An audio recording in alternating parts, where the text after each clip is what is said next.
अस्सलामुअलैकुम। आप देख रहे हैं MKS डॉक्टर जोन। इस वीडियो में हम कार्डियोवैस्कुलर मॉड्यूल की बायोकेमिस्ट्री का कोड 10 जिसमें हम active state, source, biomedical importance, deficiency and toxicity of water soluble vitamins को डिस्कस करेंगे।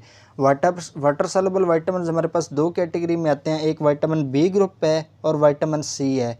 जो विटामिन बी सी है वो हमारे सिलेबस में मेंशन नहीं है, इसलिए हम सिर्फ विटामिन बी को डिस्कस करेंगे। विटामिन बी में हमारे पास B1, B2, B3, B5, B6, B7, B9 and B12 आता है। हमारे पास B4 भी नहीं होता, हमारे पास B10 भी नहीं होता और हमारे पास B8 भी नहीं होता। ये तीन कैटेगरी हमारे पास क्यों नहीं होती? इसकी रीज़न ये है कि अगर हम विटामिन्स की डेफिनेशन करें तो विटामिन्स जो हैं वो हमारी बॉडी खुद सिंथेसिस नहीं कर सकती, ये हम फूड से इनटेक करते हैं।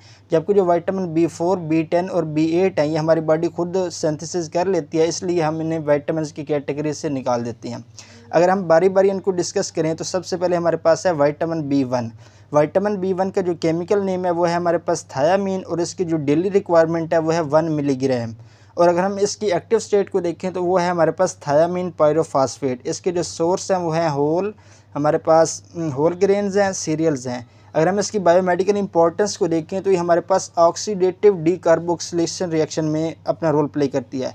ऑक्सीडेटिव डीकार्बोक्सिलेशन रिएक्शन हमारे पास अगर हम देखें ग्लाइकोलाइसिस में हमारे पास जो होता है, जब हम पायरुवेट की डीकार्बोक्सिलेशन करते हैं तो उस वक्त हमारे पास पायरुवेट कन्वर्ट होता है एसिटाइल कोएंजाइम ए में, और जो एंजाइम इसको कैटालाइज करता है वह है हमारे पास पायरुवेट डीहाइड्रोजिनेज, और ये यूज़ करता है TPP यानी कि थायामीन पायरोफॉस्फेट को एज अ कोएंजाइम। ये जो हमारे पास विटामिन बी ग्रुप है ये mostly as a coenzyme in different reactions अपना रोल प्ले करते हैं। इसके अलावा अगर हम क्रेब्स साइकिल को देखें तो क्रेब्स साइकिल में जब हमारे पास सिट्रेट कन्वर्ट होता है अल्फ़ा कीटोग्लूटरेट में, तो इस रिएक्शन में भी हमारे पास विटामिन B1 यानी कि thiamine pyrophosphate as a coenzyme use होता है। जब हमारे पास अल्फ़ा कीटोग्लूटरेट कन्वर्ट होता है सक्सिनाइल कोएंजाइम ए में, इस रिएक्शन में भी ये यूज़ होता है एज अ कोएंजाइम। और जब हमारे पास मेलेट कन्वर्ट होता है इनटू द ऑक्सैलोएसीटेट में, तब भी ये हमारे पास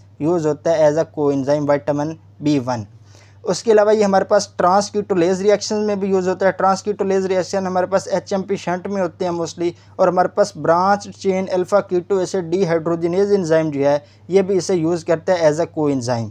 अगर हम इसकी डेफिशिएंसी को देखें तो ये हमारे पास एनर्जी डेफिशिएंसी काज करता है। एनर्जी डेफिशिएंसी कैसे काज करता है? जब हमारे पास ऑक्सीडेटिव डीकार्बोक्सिलेशन इन एंजाइम में डेफिशिएंसी हो जाएगी इसकी, तो ये एंजाइम अपना प्रॉपरली वर्क नहीं कर सकेंगे। अल्फ़ा कीटोग्लूटरेट सक्सिनाइल कोएंजाइम ये हमारे पास स्टेप नहीं बनेंगे, जिसकी वजह से हमारे पास इन स्टेप्स में हमारे पास NADPH बनता है और साथ में हमारे पास एनर्जी बनती है, तो वो भी हमारे पास नहीं बनेगी ATP के फॉर्म में।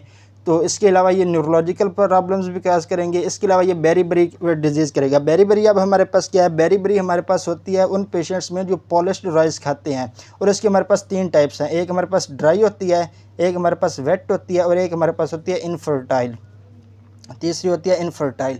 अगर हम ड्राई बेरीबरी की बात करें तो ड्राई बेरीबरी में हमारे पास ये होता है कि peripheral area of the body यानी कि लेग्स वगैरह में हमारे पास न्यूरोपैथी हो जाती है। अगर हम वेट बेरीबरी की बात करें तो वेट बेरीबरी में हमारे पास एडिमा हो जाता है due to the dilated cardiomyopathy. और अगर हम इनफर्टाइल की बात करें तो इनफर्टाइल में अगर ऐसी कोई मदर हो जिसमें वो थायामीन की डेफिशिएंसी हो तो वो बेबी को भी ट्रांसफ़र हो जाती है। इसके अलावा अगर हम नेकर कोर्साकॉफ सिंड्रोम की बात करें तो इसमें हमारे पास ये मोस्टली अल्कोहलिक पेशेंट में होता है, जिसमें जो ज़्यादा अल्कोहल की इनटेक करते हैं, जिसकी वजह से हमारे पास जो विटामिन B1 है थायामीन, इसकी अब्जॉर्प्शन नहीं होती।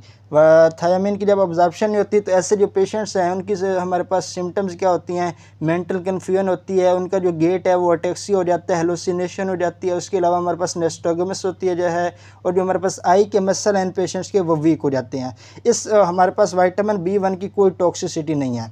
उसके बाद अगर हम बात करें विटामिन B2 की तो इसका जो केमिकल नेम है वो है हमारे पास राइबोफ्लेविन, और उसकी जो डेली रिक्वायरमेंट है वो है 1.5 मिलीग्राम।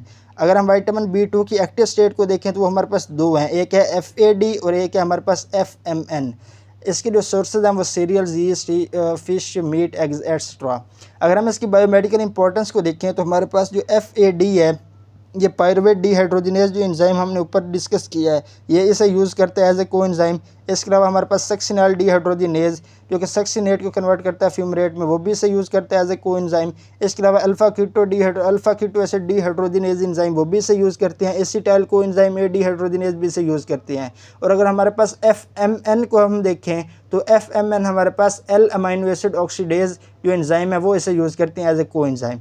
अगर हम इसकी डेफिशिएंसीज़ को देखें तो इसमें हमारे पास किलोसिस होती है। किलोसिस हमारे पास क्या है, किलोसिस में हमारे पास फिशरिंग हो जाती है at the corners of the mouth, और दूसरा हमारे पास जो है वो है डर्माटाइटिस हो जाती है, और तीसरा है ग्लोसाइटिस। ग्लोसाइटिस में क्या होता है, टंग जो है हमारे पास ये स्मूथ और डार्क हो जाती है, स्मूथ एंड डार्क। और जो हमारे पास किलोसिस है इसमें हमारे पास क्या था, इसमें टंग हमारे पास स्मूथ एंड डार्क हो जाती है, और जो हमारे पास किलोसिस है इसमें हमारे पास जो टंग जो हमारे पास कॉर्नर्स ऑफ द माउथ है वहाँ फिशरिंग हो जाती है।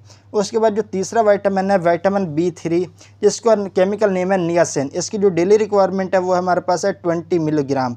अगर हम नियासिन की सिंथेसिस देखें तो कैसे होती है, हमारे पास एक अमीनो एसिड होता है जिसे हम कहते हैं ट्रिप्टोफैन। अगर हम ट्रिप्टोफैन अमीनो एसिड जो है वो 60 मिलीग्राम इनटेक करें तो हमारे पास 1 मिलीग्राम ऑफ NAD+ बनते हैं। NAD+ क्या है, ये इसकी एक्टिव स्टेट है। नियासिन की 3 एक्टिव स्टेट होती हैं, एक हमारे पास NAD+ पॉजिटिव, तीसरी हमारे पास दूसरी होती है NADP, और तीसरी हमारे पास होती है NADPH।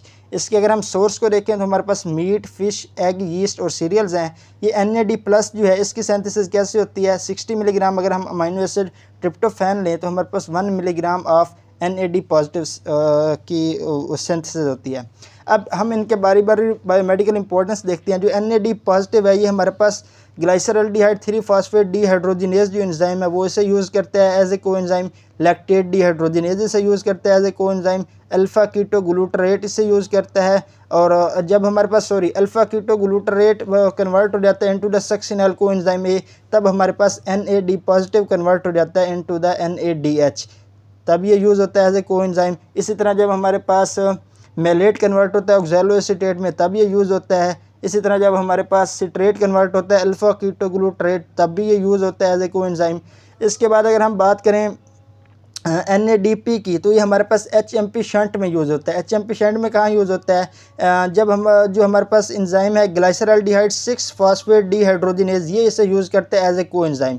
उसके बाद अगर हम बात करें NADPH की तो ये हमारे पास in the synthesis of fatty acid भी यूज़ होता है। इसके अलावा ये हमारे पास कोलेस्ट्रॉल की सिंथेसिस में भी यूज़ होता है। कोलेस्ट्रॉल की सिंथेसिस में जो एंजाइम हमारे पास कीटोएसाइल रिडक्टेज है वो इसे यूज़ करता है एज अ कोएंजाइम। इसके अलावा जो नियासिन है ये हमारे पास हाइपरलिपिडीमिया की ट्रीटमेंट के लिए भी यूज़ होता है। हाइपरलिपिडीमिया की ट्रीटमेंट के लिए कैसे यूज़ होता है, ये हमारे पास जो फैटी एसिड्स हैं यानी कि लिपिड्स हैं उनकी break down into the fatty acid यानी कि लिपोलाइसिस को प्रिवेंट करता है, जिसकी वजह से वो हाइपरलिपिडीमिया की ट्रीटमेंट में यूज़ होता है। अगर हम इसको एक्सेस में इनटेक करें तो हमारे पास पेलिग्रा हो जाएगा।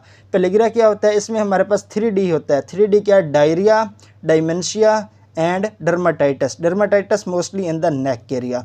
इसकी भी टॉक्सिसिटी हमारे पास कोई नहीं। उसके बाद हमारे पास आता है विटामिन B5। विटामिन B5 को अगर हम डिस्कस करें तो इसका जो केमिकल नेम है वो हमारे पास है पेंटोथेनिक एसिड, और इसकी जो डेली रिक्वायरमेंट है वो है 10 मिलीग्राम, और जो इसकी एक्टिव फॉर्म है वो है हमारे पास कोएंजाइम A। अगर इसकी हम सोर्सेज की बात करें, इसके सोर्स भी हमारे पास meat, fish, egg, yeast and cereals हैं। इसकी बायोमेडिकल इंपॉर्टेंस हमारे पास ये एसाइल कैरियर के तौर पर यूज़ होता है। एसाइल कैरियर क्या है, इन the synthesis of acetyl coenzyme A, synthesis of acyl coenzyme A and the synthesis of succinyl coenzyme A. एक एग्जांपल डिस्कस यहाँ कर लेते हैं। अल्फा कीटोग्लूटरेट जब कन्वर्ट होता है into the succinyl coenzyme A तो कोएंजाइम ए हमारे पास यूज़ होता है इन the synthesis of succinyl coenzyme A. अगर इसको हम इसकी डेफिशिएंसी हो जाएगी तो इसकी डेफिशिएंसी से क्या होगी, हमारे पास बर्निंग फीट सिंड्रोम होगी। बर्निंग फीट सिंड्रोम में क्या होता है, नंबनेस हो जाती है इन द लेग, और इसकी भी हमारे पास टॉक्सिसिटी कोई नहीं है। उसके बाद जो अगला विटामिन है विटामिन B6, जिसका केमिकल नेम है पायरिडोक्सिन, और जो इसकी डेली रिक्वायरमेंट है वो है 2 मिलीग्राम। अगर इसकी हम एक्टिव फॉर्म को देखें तो वो हमारे पास है पायरिडोक्सिल फॉस्फेट। इसके जो सोर्सेज हैं वो हमारे पास हैं मीट, फिश, एग, यीस्ट और सीरियल्स वही सेम है। अगर हम इसकी बायोमेडिकल इंपॉर्टेंस को देखें तो ये हमारे पास ट्रांसअमाइनेशन रिएक्शन में यूज़ होता है। उसके अलावा ये हमारे पास सिंथेसिस ऑफ हीम का जो पहला स्टेप है उसमें भी यूज़ होता है एज ए कोएंजाइम। उसके अलावा हमारे पास ये डीकार्बोक्सिलेशन में यूज़ होता है। डीकार्बोक्सिलेशन के रिएक्शन में यूज़ होता है। वो कहाँ होते हैं? Synthesis of neurotransmitter such as GABA हो गया, नेफ्रीन हो गई, एपिनेफ्रीन हो गई, सेरोटोनिन हो गया, डोपामिन हो गया, एक्स्ट्रा। इसके अलावा ये हमारे पास ट्रांसल्यूफॉर्मेशन रिएक्शन में भी यूज़ होता है। ट्रांसल्यूफॉर्मेशन रिएक्शन में जो हमारे पास सिस्टोथायोनिन बीटा सिंथेज है एंजाइम, ये इसे यूज़ करते हैं एज ए कोएंजाइम। इसके अलावा ये हमारे पास नॉन ऑक्सीडेटिव डीअमाइनेशन में यूज़ होता है। जो हमारे पास मसल्स में 80% पैराडॉक्सल फॉस्फेट है, ये हमारे पास ग्लाइकोजन फास्फोराइलेज के तौर पर अपना रोल प्ले करता है। अगर इसकी हमारे पास डेफिशिएंसी हो जाएगी तो हमारे पास न्यूरोलॉजिकल सिम्टम होंगी। उसके साथ साथ हमारे पास ग्लोसिटिस होगी। ग्लोसिटिस में पहले मैंने आपको बताया हमारे पास जो टंग है इसके हमारे पास स्मूथ और ये डार्क हो जाती है। इसके अलावा क्योंकि ये सिंथेसिस ऑफ हीम के फर्स्ट स्टेप में अपना रोल प्ले करता है, अगर ये सिंथेसिस इसमें डेफिशिएंसी हो जाएगी तो हमारे पास वो हीम का पहला स्टेप नहीं होगा, जिसकी वजह से हीम की सिंथेसिस नहीं हो जाएगी, एनीमिया हो जाएगा। उसके अलावा ये एक्सक्रीट हो जाएगी इन द एक्सक्रीशन ऑफ हमारे पास ज़ैंथोर्यूएट इन द यूरिया इंक्रीज हो जाएगी। और इसकी जो डेफिशिएंसी है वो होती है हमारे पास किस तरह है?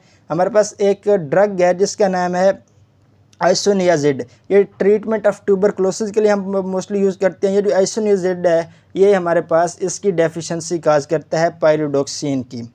उसके बाद अगर हम बात करें तो हमारे पास इसकी हमारे पास ये वाहिद विटामिन है विटामिन B6, जिसकी हमारे पास टॉक्सिसिटी होती है अगर हम इसे एक्सेस में लें तो इसकी टॉक्सिसिटी की में क्या होता है? न्यूरोपैथी हो जाती है हमारे पास, और किसी भी विटामिन B की हमारे पास कोई टॉक्सिसिटी नहीं है।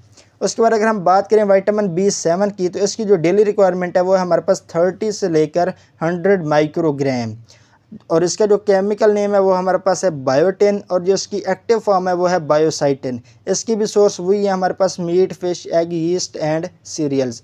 इसकी अगर हम बायोमेडिकल इंपॉर्टेंस को देखें तो हमारे पास कार्बोक्सिलेशन रिएक्शन में ये यूज़ होता है। कार्बोक्सिलेशन रिएक्शन में हमारे पास एंजाइम कार्बोक्सिलेज यूज़ होता है। कार्बोक्सिलेज एंजाइम के साथ साथ हमारे पास ATP भी यूज़ होता है, बायोटिन भी यूज़ होती है, और कार्बन डाइऑक्साइड भी यूज़ होता है। एसिटाइल कोएंजाइम ए कार्बोक्सिलेज भी से यूज़ करता है, पायरोवेट कार्बोक्सिलेज भी से यूज़ करता है, और प्रोपेनाइल कोएंजाइम ए कार्बोक्सिलेज, यानी कि कार्बोक्सिलेशन के 3 रिएक्शन की एग्जांपल दिया कि ये 3 एंजाइम जिसे यूज़ करते हैं एज अ कोएंजाइम।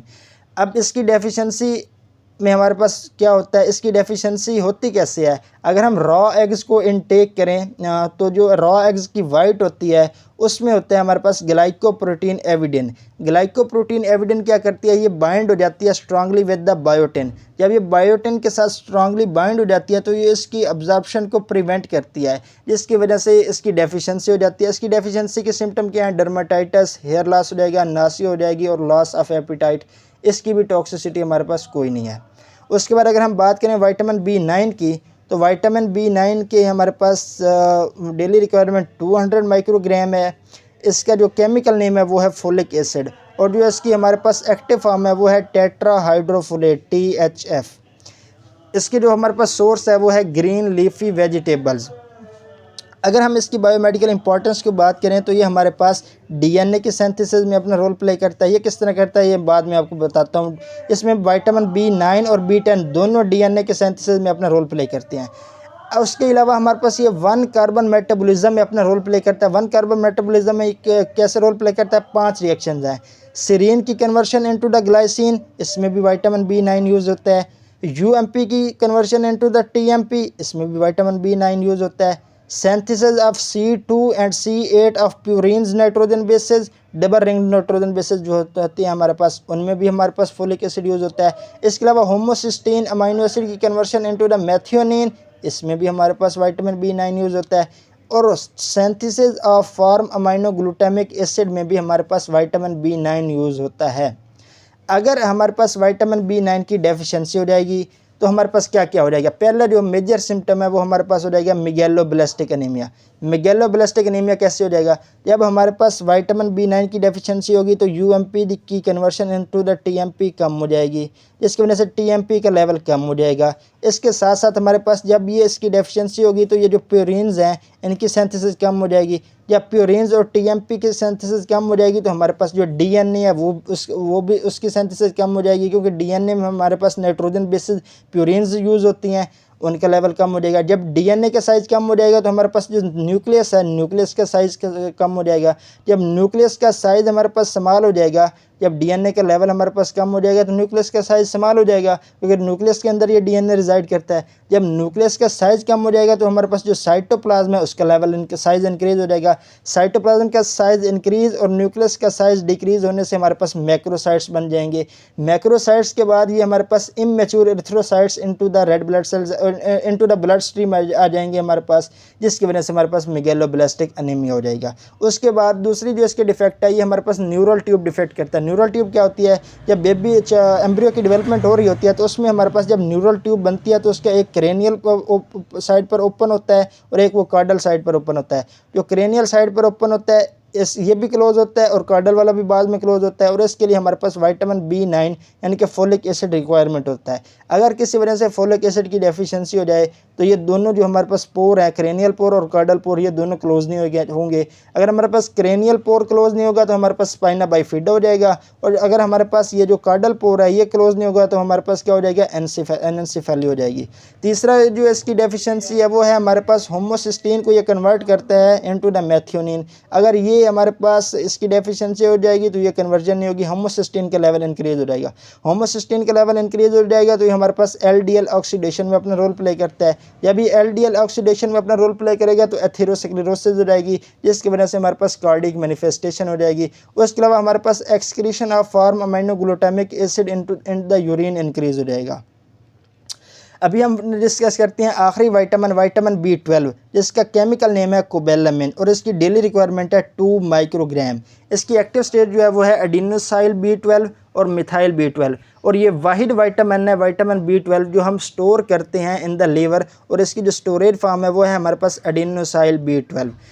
अब ये हमारे पास इसकी सिंथेसिस होती है बैक्टीरिया, जो हमारे पास गट में बैक्टीरिया अवेलेबल होते हैं वो इसको सिंथेसाइज करती हैं। गट में जो बैक्टीरिया अवेलेबल होते हैं वो इसको सिंथेसाइज करती हैं। इसका मतलब क्या है? इसके जो सोर्स है वो हमारे पास कोई भी खुराक जो हम इनटेक करते हैं, यानी कि बीफ वगैरह हो गया, फ़िश हो गई, इस तरह एनिमल सोर्सेज जो हम ऑब्टेन इनटेक करते हैं उनसे ये हमें मिलता है। अगर हम इसकी बायोमेडिकल इंपॉर्टेंस देखें, जो हमारे पास मिथाइल B12 है, मिथाइल B12 और जो हमारे पास एडिनोसाइल B12 है, इन दोनों का हमारे पास मिथाइल मेलोनाइल कोएंजाइम ए को ये कन्वर्ट करते हैं into the succinyl coenzyme A में। मिथाइल मेलोनाइल कोएंजाइम को सक्सिनाइल कोएंजाइम ए में कन्वर्ट करते हैं, जिसके लिए एंजाइम हमारे पास जो है वो है मिथाइल मेलोनाइल कोएंजाइम ए म्यूटेज, और ये हमारे पास एडिनोसाइल B12 को यूज़ करता है एज ए कोएंजाइम। दूसरे हमारे पास इसकी बायोमेडिकल इंपॉर्टेंस ये है कि ये होमोसिस्टीन को कन्वर्ट करने में, मेथियोनिन की कन्वर्शन में ये भी अपना रोल प्ले करता है। B12 उधर भी कोएंजाइम के तौर पर यूज़ होता है, और इसके लिए जो एंजाइम है वो है मेथियोनिन सिंथेज। अगर हमारे पास विटामिन B12 की डेफिशिएंसी हो जाएगी तो हमारे पास एक तो होमोसिस्टीन का लेवल इंक्रीज हो जाएगा, जिसकी वजह से एलडीएल ऑक्सीडेशन हो जाएगी और एथेरोस्क्लेरोसिस और हार्ट डिजीज़ हो जाएगी। दूसरा हमारे पास ये इफ़ेक्ट करेगा, हमारे पास मिथाइल मेलोनाइल कोएंजाइम ए का जब लेवल इंक्रीज हो जाएगा, इधर डेफिशिएंसी हो जाएगी तो मिथाइल मेलोनाइल कोएंजाइम ए का लेवल भी इंक्रीज हो जाएगा। जब इसका लेवल इंक्रीज हो जाएगा तो ये जो फैटी एसिड की सिंथेसिस है उससे भी इफेक्ट करता है, और माइलन शीथ की जो सिंथेसिस है उससे भी इफेक्ट करता है, जिसकी वजह से हमारे पास ये जो न्यूरोलॉजिकल प्रॉब्लम है वो भी काज हो जाएंगे। उसके अलावा हमारे पास जो मिथाइल मेलोनाइल कोएंजाइम ए है इसका लेवल यूरिन में इंक्रीज हो जाएगा। और तीसरा हमारे पास क्या है, ये परनीशियस अनीमिया करेगा। परनीशियस अनीमिया कैसे करेगा? जो हमारे पास स्टोमक है उधर से एक इंट्रिंसिक फैक्टर होता है जो कि विटामिन B12 की अब्जॉर्प्शन कराता है इनटू द स्मॉल इंटेस्टाइन। जब हमारे पास विटामिन B12 की डेफिशिएंसी हो जाएगी तो इसकी अब्जॉर्प्शन नहीं होगी, जिसकी वजह से ये हमारे पास जो रेड ब्लड सेल हैं उनका साइज़ इंक्रीज हो जाएगा और वो इमेच्योर हो जाएंगे, immature into the blood stream आ जाएंगे, जिसकी वजह से परनीशियस एनीमिया हो जाएगा। मैंने आपको बताया था कि विटामिन B9 और B12 दोनों हमारे पास डीएनए की सिंथेसिस में अपना रोल प्ले करते हैं। ये किस तरह करते हैं ये अभी हम डिस्कस करते हैं। अगर आप इधर देखें तो हमारे पास जो ग्लूकोज है, ग्लूकोज का पहला स्टेप क्या है हमारे पास ग्लाइकोलाइसिस का, वो ग्लूकोज कन्वर्ट होता है इनटू द ग्लूकोज 6 फास्फेट में। ग्लूकोज 6 फास्फेट फिर कन्वर्ट हो जाता है हमारे पास राइबोज 5 फास्फेट में, और राइबोज 5 फास्फेट में कन्वर्ट करने के लिए जो हमारे पास कोएंजाइम के तौर पर यूज़ होता है वो है विटामिन B1 यानी कि थायामीन पायरोफास्फेट। अब ये हमारे पास राइबोज 5 फास्फेट कन्वर्ट होगा इनटू द नाइट्रोजन बेसिस प्योरीन्स में भी और पायरिमिडीन में। इधर जो हमारे पास कोएंजाइम है वो एज ए यूज़ होगा B9 जो है वो कोएंजाइम के तौर पर यूज़ हो रहा है। अब हमारे पास होता है इस तरह के जो मिथाइल होता है CH3 मिथाइल, वो इस B9 को इफ़ेक्ट करता है। अब इस B9 को इफ़ेक्ट जब करेगा तो हमारे पास इन की सिंथेसिस कम हो जाएगी, डीएनए क्या, क्योंकि ये डीएनए में अपना मेजर रोल प्ले करती है नाइट्रोजन बेसिस, डीएनए की सिंथेसिस कम हो जाएगी। अब होता है हमारे पास किस तरह के जो विटामिन B12 होता है वो अपने साथ मिथाइल को अटैच कर लेता है। जब वो मिथाइल को अपने साथ अटैच कर लेता है तो मिथाइल इनको इफेक्ट नहीं कर सकेगा, इनकी सिंथेसिस प्रॉपर हो जाएगी। अब विटामिन B12 ने अपनी जान भी मिथाइल से छुड़वानी है, वो कैसे छुड़ाएगा? जो विटामिन B12 है वो अपना जो मिथाइल है वो होमोसिस्टीन को दे देगा। जब होमोसिस्टीन मिथाइल होमोसिस्टीन के पास आएगा तो हमारे पास होमोसिस्टीन मिथाइल के साथ मिलकर कन्वर्ट हो जाएगी into the new amino acid that is the methionine. इस तरह हमारे पास नाइट्रोजन बेसिस की सिंथेसिस प्रॉपर होती है और ये नाइट्रोजन बेसिस फिर डीएनए की सिंथेसिस में अपना रोल प्ले करती हैं। ये हाँ हमारा विटामिन B कम्प्लेक्स सारा कंप्लीट हुआ। कोई भी क्वेश्चन हो तो कमेंट बॉक्स में ज़रूर पूछें। इंशाल्लाह अगली वीडियो में मिलते हैं एक नई वीडियो के साथ। Thank you.